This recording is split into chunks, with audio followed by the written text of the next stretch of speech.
Hello, fellow female activists. Today we'll be learning about sleep and rest.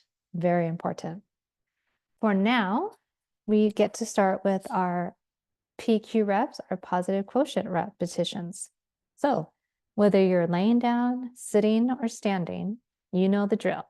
If you feel safe, feel free to close your eyes, as I will, and get ready. Here we go.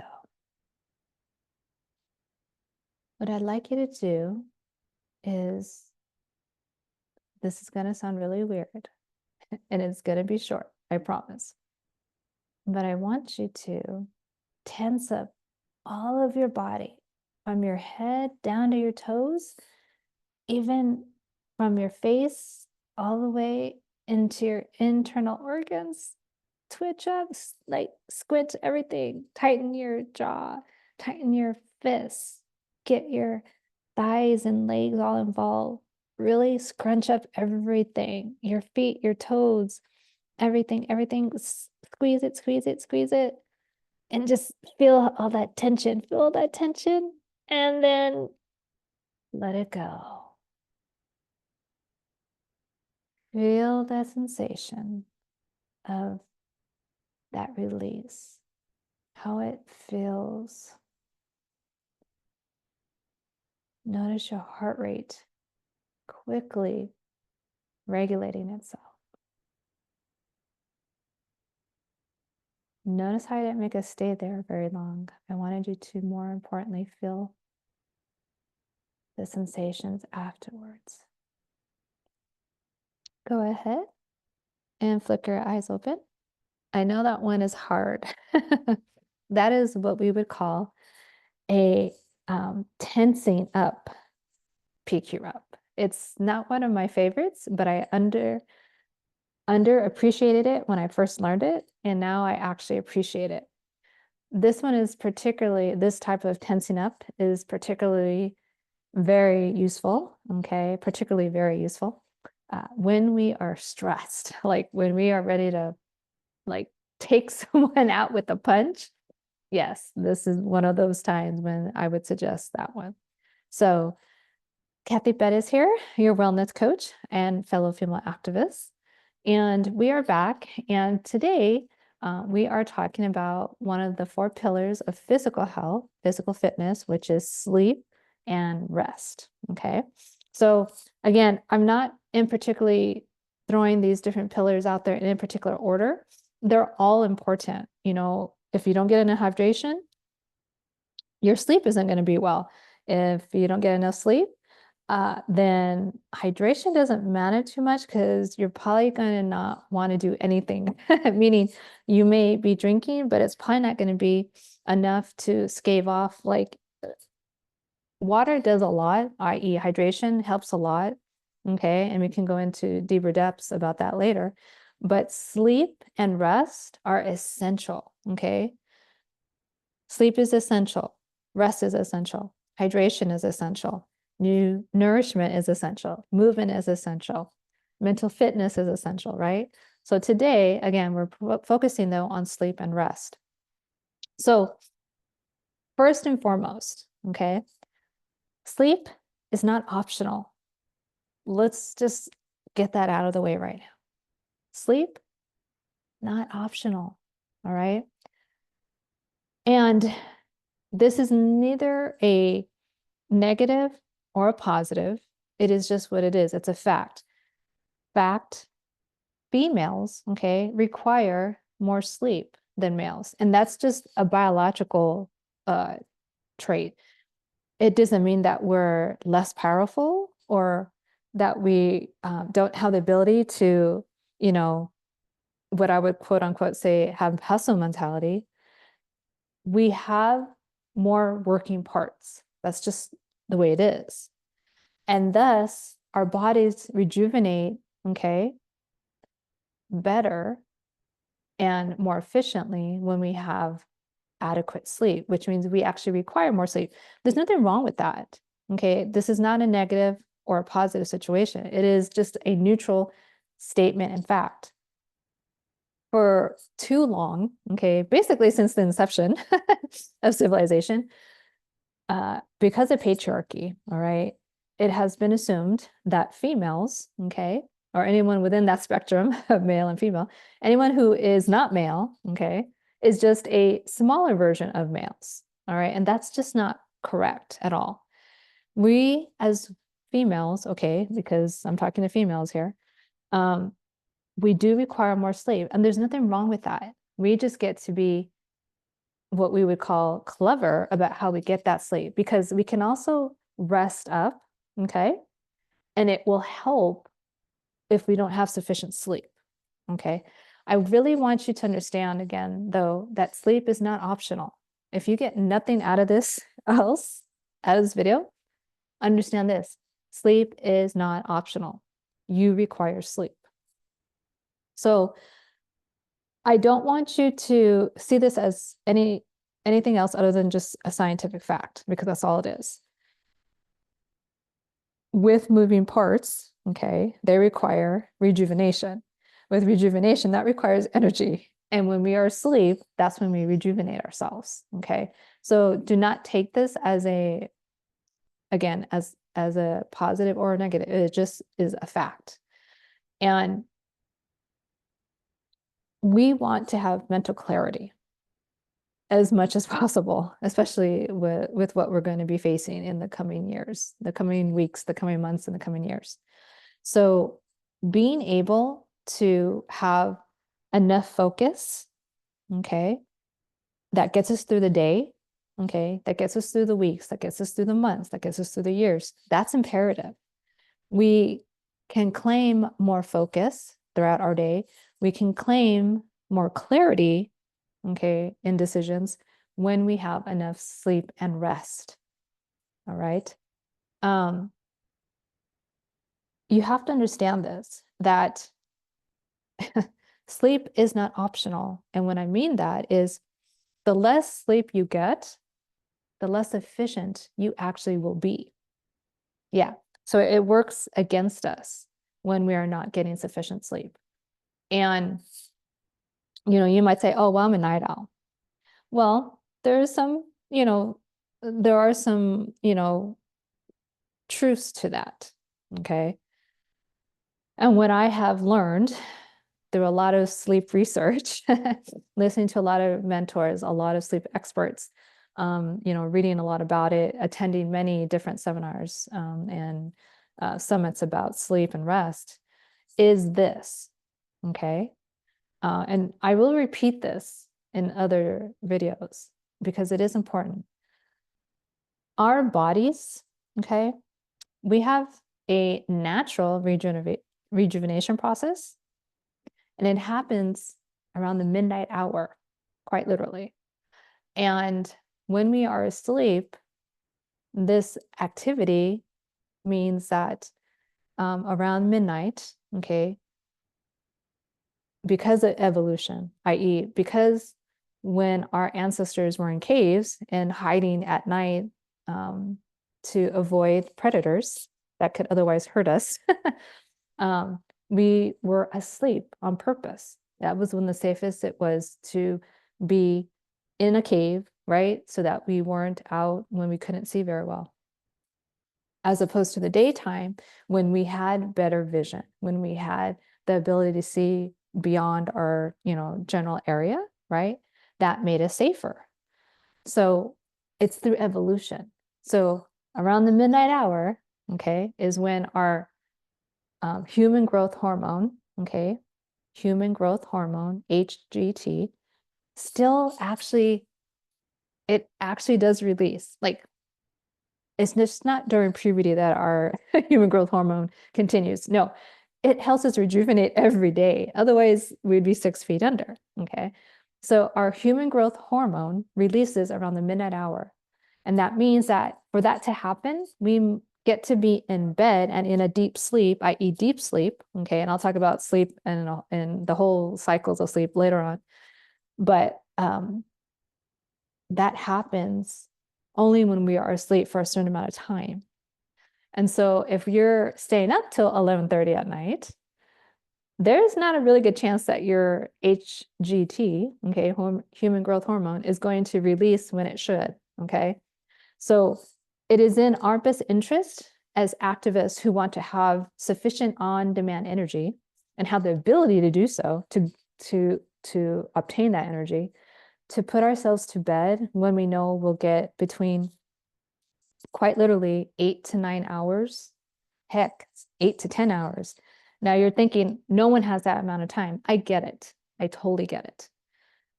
But keep in mind that for every hour that you don't sleep, i.e., within, let's just take the average, which is 7 to 8 hours that's been recommended. When you get less than that 7 hours, when it's more like 6 and under hours of sleep, you have then, believe it or not, cut your lifespan, quite literally. And what that means is that your body cannot rejuvenate the way it should. And so you are literally peeling a layer off of what could have been another year of life. Okay. So that's how serious sleep is. It is imperative that we get sleep and that we get rest. Okay. We want to understand that sleep. Now, this is, I am so, like, when it comes to superficial reasons for anything, that's not me. I am all about what Mother Nature gave me.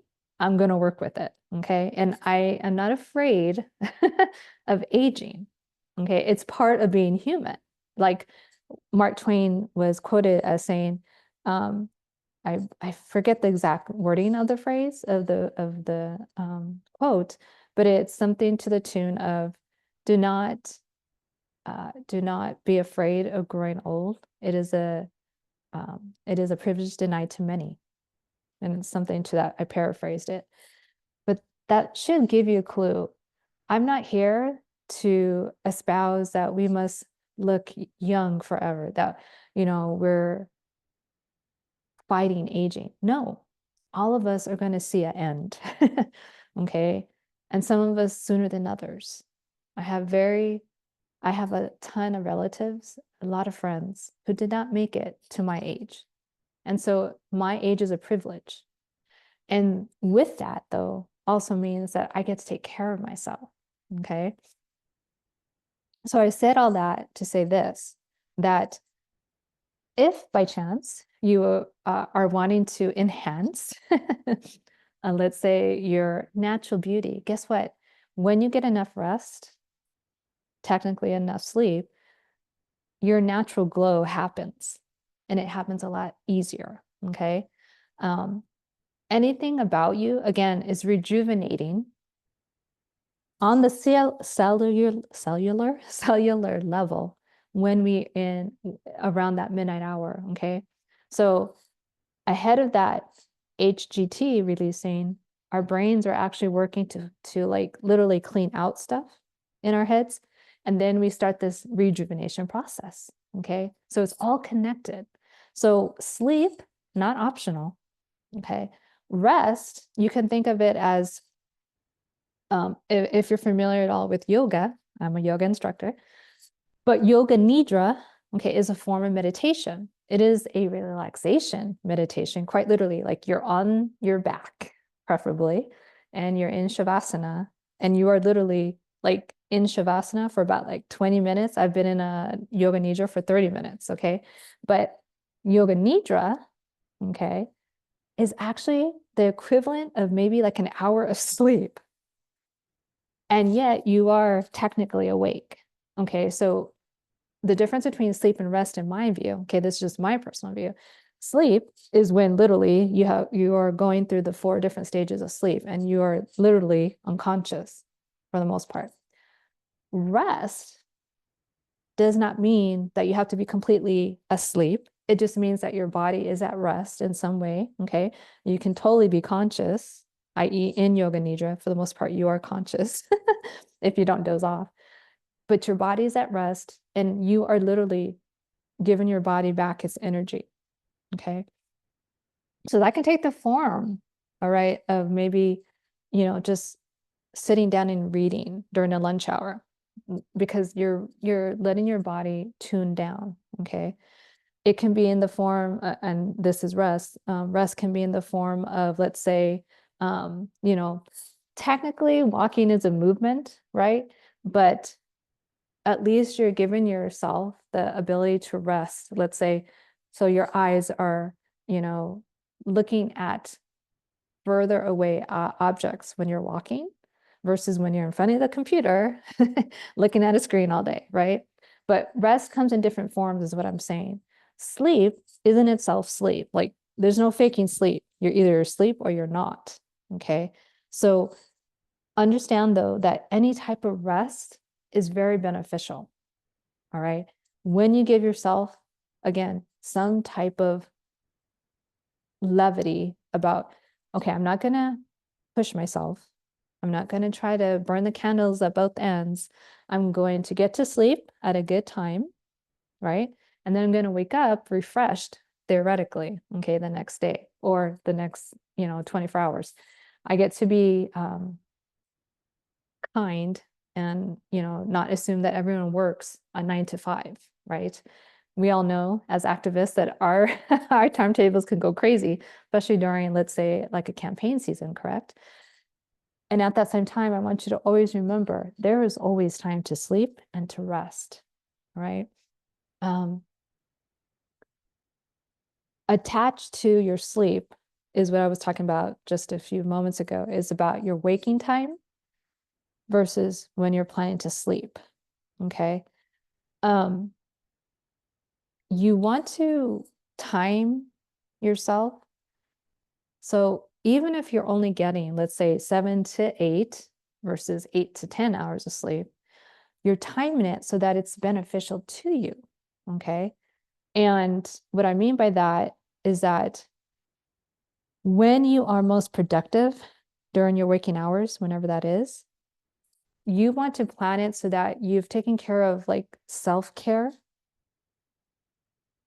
first and foremost, so that when you are the freshest, when you are the most alert, then you are utilizing the energy that you got from your sleep, i.e., or your rest, right?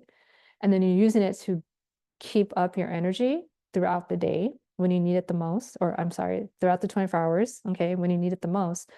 And then when you go to sleep, you're utilizing that time for only sleep, right? So your waking hours, you always want them to be part of your best activity, right? Your productivity. And you're not confusing that with what you're going to be taking on later in the 24 hours when you know you're going to start winding down so that you can get to sleep. What you do in your waking hours absolutely affects how you're going to sleep. Okay. So always keep in mind, okay, if I want to get to bed, say by 10 p.m., then what do I need to do 2 hours ahead so that I'm not disturbed when I do decide to go to bed?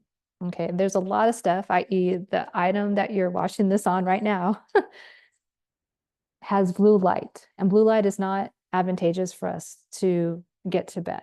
Okay, it stops the melatonin that then can help us get sleepy, right? So we always want to be thinking about what am I doing ahead of my sleep time, wherever that is for you, that would be most beneficial, because sleep and rest, say it with me, is not optional. It's never optional. We cannot burn the candle at both ends and think that we're going to have the most clever decisions, that we're going to have the best ideas. No, our bodies thrive best when we have sufficient sleep and sufficient rest. And again, I know as women especially, we take on so many burdens of others. And so our time is not always our own. And at the same time, pun intended, I guess, we get to find any amount of time we can to sleep, to rejuvenate. Because if you're not taking care of yourself first, you cannot take care of others. There's a reason, and we all know it, why on airplanes we're always told, put the mask on first and then do so for your loved one. Why?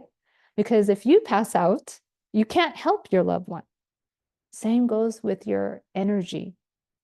If you are depleted because you're not getting enough sleep and rest, you get to reevaluate how you're spending your waking hours because you're not being as helpful. You're not being as supportive to others as you could if, in fact, you took care of yourself first. This, I want you to remember. Time waits for no one, okay? It is your most precious resource. Absolutely. Bar none, okay? Even if you believe in a higher power, time is very precious to you. We want to spend it as much as we want to, right? Awake and alive and thriving. But guess what? I want you to listen to this, and this will be my last little fact. A third, okay, 1/3 of your life is spent asleep. Think on that. If Mother Nature, God, whoever you think of, created us, if they felt it was so important that a third of your life is spent sleeping, that should give you a clue why you need to sleep. Okay? So that was a tough one to hear, but I know we can do it. I know that you can take on the challenge, if you want to, so to speak, about ensuring that you are getting enough sleep. Okay? Any time you are getting sufficient sleep, you are helping your autonomic nervous system. Again, that system that includes the sympathetic and your parasympathetic nervous system. When we get enough sleep, we are not taxing our ANS so much. And that's imperative because then that means that throughout our waking hours, we are absolutely in better control. Okay, not just of ourselves, but particularly, hopefully, what we can control around our environment. Okay, our physical environment, our personal environment. And so please, please, please, I want you to, for your call to action today, think about what you do before you go to bed. There is so much information about sleep hygiene, which is important, okay? But more important is what you do throughout your waking hours to help the sleep hygiene. But if you just wanted one tip, okay, think about this. What are you doing an hour before bed? And with all the knowledge you already have, what could you actually strip away so that you're more prone to go to sleep when you should? Okay. Usually we're saying add something. No, I want you to actually take away something so that you can get to sleep at a better hour. All right. So that's your call to action. And I look forward to seeing you in the next video. And I think that's it pretty much. If you want to learn about working with me with regards to how you can have a sage and strong lifestyle, okay, feel free to drop a comment or send me a email, and I'll be happy to talk to you. All right. Until next time, take care, take charge. God bless.